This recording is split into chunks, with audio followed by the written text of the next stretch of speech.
Hello everyone. Class 11th का हम continue कर रहे हैं चैप्टर थर्ड। हाँ, ये है थर्ड का पार्ट सेकेंड। चैप्टर का नाम था physical fitness, wellness and lifestyle. तो इस चैप्टर के अंदर हमने पहले ही कवर कर चुके हैं इसका meaning and importance of physical fitness, wellness and lifestyle, जिसकी वीडियो मिल जाएगी आपको प्लेलिस्ट के अंदर। और इस पार्ट के अंदर हम कवर करने वाले हैं कंपोनेंट ऑफ फिजिकल फिटनेस। केवल और केवल कंपोनेंट ऑफ फिजिकल फिटनेस पढ़ेंगे, बाकी का सारा टॉपिक है नेक्स्ट वीडियो का पार्ट। तो स्टार्ट करते हैं। अब पढ़ते हैं इस चैप्टर के अंदर कंपोनेंट ऑफ फिजिकल फिटनेस। तो फिजिकल फिटनेस होता क्या था, मैं जल्दी से रिमाइंड करा देता हूँ। तो फिजिकल फिटनेस क्या है? जस्ट एक एबिलिटी है बॉडी की कि वो अपने डेली रूटीन वर्क कितनी अच्छी तरीके से, कितना एफिशिएंटली, कितना इफेक्टिवली करता है, और उसके बाद भी उसके अंदर इतनी स्ट्रेंथ बची रहे कि वो अपने बाकी कामों के लिए भी स्ट्रेंथ बचा ले। कि यानी उसने सारे काम कर लिए अपने, फिर भी उसके अंदर दूसरे कामों के लिए स्ट्रेंथ बची हुई है, तो वो बंदा फिजिकली फिट है, वरना वो नहीं है। ठीक है। तो अगर मैं बात करूं इसके कंपोनेंट्स की कि क्या डिफाइन करेगा तुम्हारी फिजिकल फिटनेस को, कि तुम कितने फिट हो, तो अगर फिजिकल फिटनेस के कंपोनेंट्स के बारे में बात करी जाए तो फर्स्ट है इसके अंदर स्ट्रेंथ। तो स्ट्रेंथ का मतलब क्या है? Strength is the ability of the muscle to overcome resistance. यानी अगर कोई भी एक एक्सटर्नल लोड डाला जाए तो वो उस लोड को, जैसे डंबल है, उस लोड को कितनी जल्दी रेसिस्ट कर पाएगा, कितना देर तक रेसिस्ट कर पाएगा, वो डिफाइन करेगा उसकी स्ट्रेंथ को। ठीक है। नेक्स्ट बात करते हैं हम एंड्योरेंस की। एंड्योरेंस का मतलब क्या है? एंड्योरेंस का मतलब है कि ability of a body to sustain an activity. ठीक है। अगर वो किसी भी एक्टिविटी को कितनी देर तक कर पाएगा, यानी यहाँ पे बात आती है उसके टाइमिंग की, कि वो कितनी देर तक उस एक्टिविटी को सस्टेन कर पा रहा है, वो है उसका एंड्योरेंस। नेक्स्ट है फ्लेक्सिबिलिटी। फ्लेक्सिबिलिटी का मतलब क्या है? Flexibility is the ability of the joint, की जॉइंट की एबिलिटी है। Flexibility is the range of movement of joints, यानी एक जॉइंट हमारा कितना मूव कर पाता है वो डिफाइन करता है उसकी फ्लेक्सिबिलिटी को। ठीक है। नेक्स्ट है इसके अंदर स्पीड। स्पीड क्या चीज़ है? तो स्पीड है कि भाई तुम कोई काम, कोई एक्टिविटी, कोई मूवमेंट, कोई पैटर्न कितनी जल्दी कर सकते हो, कितना फास्ट कर सकते हो, तो वो डिफाइन करेगा तुम्हारी स्पीड को।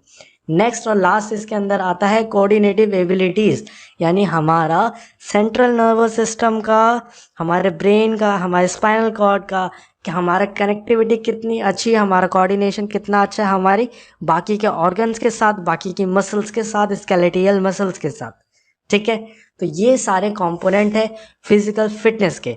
तो बारी बारी से हम सबके बारे में देखते हैं। तो सबसे पहले बात करते हैं हम मेन मुद्दे की, जो कि है स्ट्रेंथ, जो कि हम डिफाइन करते हैं। हमने स्टीरियोटाइप भी तो बनाया हुआ है कि फिजिकल फिटनेस, जो जितना ज़्यादा वेट उठा लेगा वो उतना ज़्यादा स्ट्रेंथी है, वो उतना ज़्यादा स्ट्रांग है। क्या ऐसा सच्चाई है? तो बिल्कुल भी नहीं है। ठीक है। स्ट्रेंथ क्या है? जस्ट एक पार्ट है फिजिकल फिटनेस का। तुम्हारी स्ट्रेंथ अच्छी है, तुम फिजिकली फिट हो, ये ज़रूरी डिफाइन नहीं करता। ठीक है। तो फिजिकल फिटनेस होने के लिए स्ट्रेंथ का भी एक पोर्शन है। स्ट्रेंथ का मतलब क्या है? स्ट्रेंथ का मतलब मैं अगेन दोबारा से बता देता हूँ कि ये जस्ट एबिलिटी है कि तुम रेसिस्टेंस को कितना ओवरकम कर सकते हो। यानी मैंने बोला एक बंदा है, मान लो ये, मैंने बोला तेरे को वेट उठाना है, ठीक है, वेट उठाओ। इसने वेट उठाया। अब ये कितनी देर तक या कितना वेट उठा पाता है वो डिफाइन कराएगा इसकी स्ट्रेंथ को। ठीक है। अगर मैं स्ट्रेंथ को और डिफाइन करूँ तो स्ट्रेंथ के अंदर दो पार्ट आते हैं। फर्स्ट आता है डायनेमिक स्ट्रेंथ एंड सेकंड आता है स्टैटिक स्ट्रेंथ। डायनेमिक स्ट्रेंथ का मतलब क्या है? कि मूवमेंट के साथ, यानी हमारी बॉडी के अंदर मूवमेंट होनी चाहिए। हमारे मसल जो होगी, या तो वो कॉन्ट्रैक्ट करेगी, छोटी होएगी, या वो तो एक्सपैंड करेगी, इसेंट्रिकली लोड होएगी। ठीक है। तो अगर कॉन्ट्रैक्शन या इसेंट्रिक मूवमेंट हो उसके अंदर, या इसेंट्रिक लोड डाला जाए, तो वो होगा उसका डायनेमिक स्ट्रेंथ। अगर मैं बोलूँ स्टैटिक स्ट्रेंथ के अंदर बात करूँ तो स्टैटिक स्ट्रेंथ को आइसोमेट्रिक स्ट्रेंथ भी बोला जाता है, जिसके अंदर मतलब होता है कि कोई मूवमेंट नहीं है लेकिन फिर भी स्ट्रेंथ लग रही है। जैसे मैंने बोला भाई, एक पर्सन को मैंने बोला तुम खड़े हो जाओ और एक काम करो, अपना एक हाथ बाहर आगे बढ़ाओ और उसमें ये 10 किलो का वेट पकड़ लो, ठीक है। और इसको पकड़ के रखना है, तुम्हारा हाथ ना तो नीचे जाना चाहिए ना तो ऊपर जाना चाहिए। अब क्या इस पर्सन को स्ट्रेंथ लगानी पड़ेगी? तो बिल्कुल पड़ेगी। अगर वो स्ट्रेंथ लगाएगा तभी उसको होल्ड कर पाएगा। अगर वो जितनी देर तक होल्ड कर पाता है वो उसको डिफाइन करेगा उसकी स्टैटिक स्ट्रेंथ को, ठीक है। अगर मसल के अंदर मूवमेंट होती है, हमारे जॉइंट मूव करते हैं, तो वो हो जाती है डायनेमिक, ठीक है। वो होता है डायनेमिक स्ट्रेंथ। अगर डायनेमिक स्ट्रेंथ को डिफाइन किया जाए तो वो आते हैं दो टाइप के। फर्स्ट आता है मैक्सिमम स्ट्रेंथ। मैक्सिमम स्ट्रेंथ को मतलब है कि एक पर्सन टोटल कितना मैक्सिमम रेसिस्टेंस को उठा पाता है, कितना मैक्सिमम वेट को उठा पाएगा, तो वो है उसका मैक्सिमम स्ट्रेंथ, जिसको प्यार से 1 आर और एम भी बोला जाता है, जिसको बॉडी बिल्डिंग की लैंग्वेज में 1 RM में बोलते हैं, जिसका मतलब है 1 रिपीटेशन मैक्सिमम, ठीक है। और इसके अंदर सेकंड की बात करो तो वो है एक्सप्लोजिव स्ट्रेंथ। एक्सप्लोजिव स्ट्रेंथ का मतलब क्या है कि एकदम से स्ट्रेंथ जो आती है, यानी हाई स्पीड स्ट्रेंथ दिखानी हो, ठीक है। तो हाई स्पीड स्ट्रेंथ को मैं बोलूँगा एक्सप्लोजिव स्ट्रेंथ, कि तुम्हें एकदम से स्ट्रेंथ दिखानी हो। मैं बोला जंप करो, कोई स्पोर्टिंग एक्टिविटी करो, ठीक है, शॉर्ट पुट फेंको, वेट लिफ्टिंग करो, तो वो क्या है, तुम्हें एक्सप्लोजिव स्ट्रेंथ के दिखाने पड़ते हैं, तुम्हें एकदम से स्ट्रेंथ को लगाना पड़ेगा, ठीक है। तो ये सारा पार्ट था स्ट्रेंथ का।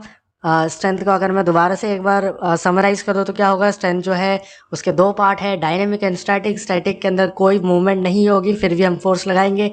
डायनेमिक के अंदर हमारी बॉडी मूव करेगी, मूव करेगी तो आ जाती है इसके अंदर दो चीज़ें। फर्स्ट आता है मैक्सिमम स्ट्रेंथ, जिसके अंदर हम टोटल मैक्सिमम रेजिस्टेंस जितना उठा पाएंगे वो है हमारा मैक्सिमम स्ट्रेंथ। एक्सप्लोजिव स्ट्रेंथ यानी कि हाई स्पीड स्ट्रेंथ, मैं स्पीड के अंदर कितना उठा सकता हूँ, ठीक है। तो ये था इसके अंदर।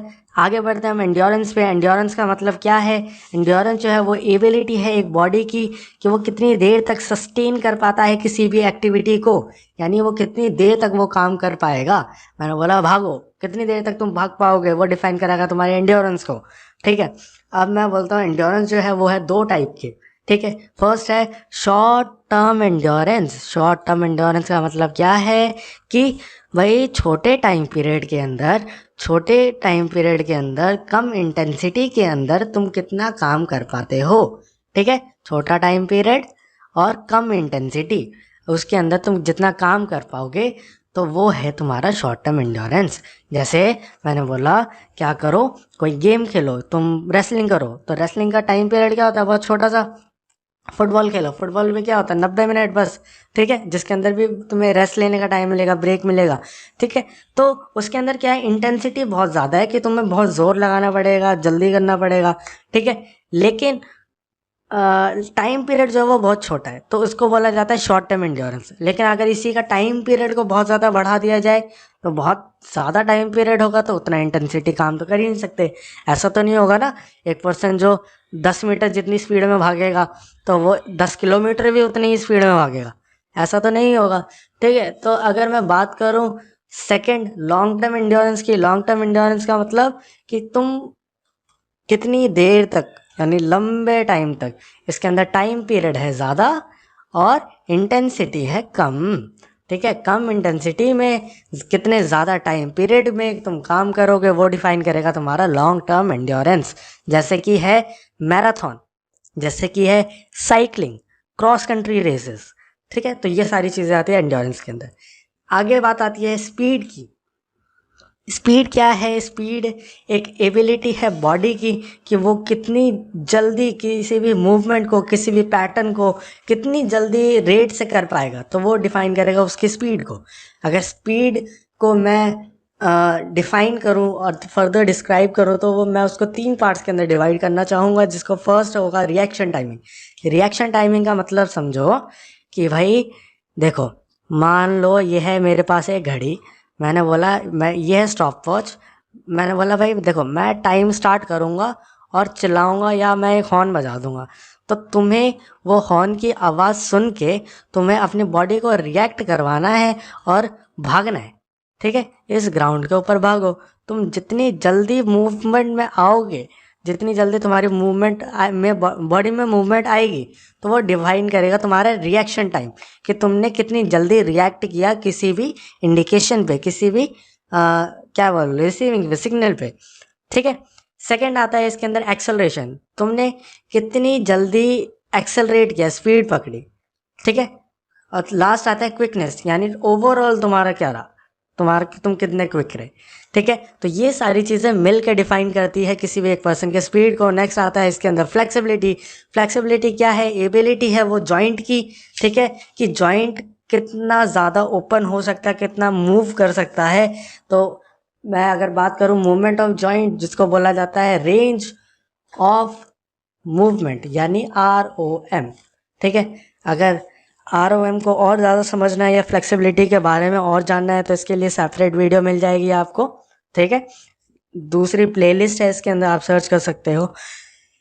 लेकिन अगर हम यहाँ पे बात करें तो मैं आगे और बता दूँ तो फ्लेक्सिबिलिटी का मतलब वही है कि वो जॉइंट की एबिलिटी है कि वो कितना ज़्यादा खुल सकते हैं, कितना ज़्यादा मूव हो सकते हैं, तो उनकी रेंज ऑफ मूवमेंट क्या है, ठीक है। तो वो डिफाइन करता है तुम्हारी फ्लेक्सिबिलिटी को। फ्लेक्सिबिलिटी जो होती है वो होती है दो टाइप की। फर्स्ट है एक्टिव फ्लेक्सिबिलिटी, सेकेंड है पैसिव फ्लेक्सिबिलिटी।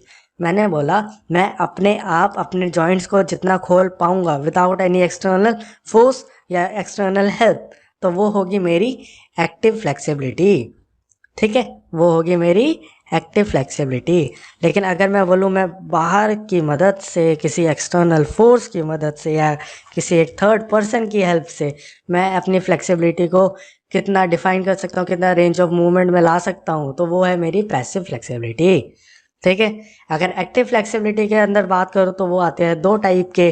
फर्स्ट है इसके अंदर डायनामिक, सेकेंड है स्टैटिक।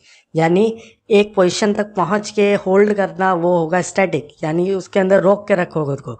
स्टैटिक का मतलब ही है रोक के रखना, मूवमेंट ना होना, ठीक है। डायनामिक यानी जिसके अंदर मैं बॉडी के मोशन को यूज़ करके अपने कितनी जॉइंट्स को खोल सकता हूँ। मैंने बोला मैं हाथ को स्विंग कर रहा हूँ, एक बार ऊपर उठाता हूँ एक बार नीचे उठाता हूँ, तो मैं हाथ को कितनी ऊंचाई तक उठा पाऊंगा, तो वो हो जाएगा मेरा डायनेमिक स्ट्रेंथ, ठीक है।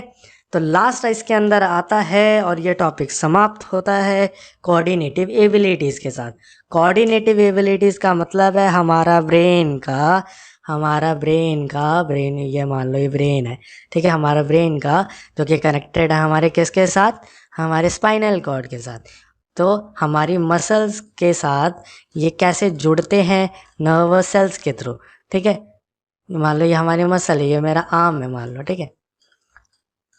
तो इसके साथ कितना अच्छा कनेक्शन है वो डिफाइन करेगा हमारे कोऑर्डिनेटिव एबिलिटीज़ को। तो अच्छा कनेक्शन होगा तो अच्छी स्ट्रेंथ निकलेगी, अच्छा तुम मूवमेंट करोगे उतना अच्छा पैटर्न होगा। तो ये सारी चीज़ें मिलके डिफाइन करते हैं तुम्हारी फिजिकल फिटनेस को। वेट उठाना ही फिजिकल फिटनेस नहीं है, ठीक है। तो आई होप बहुत सारा कुछ जानने को मिला होगा। नेक्स्ट वीडियो के अंदर हम बाकी का चैप्टर कवर करेंगे। Thanks for watching. Please subscribe to the channel and wish you luck.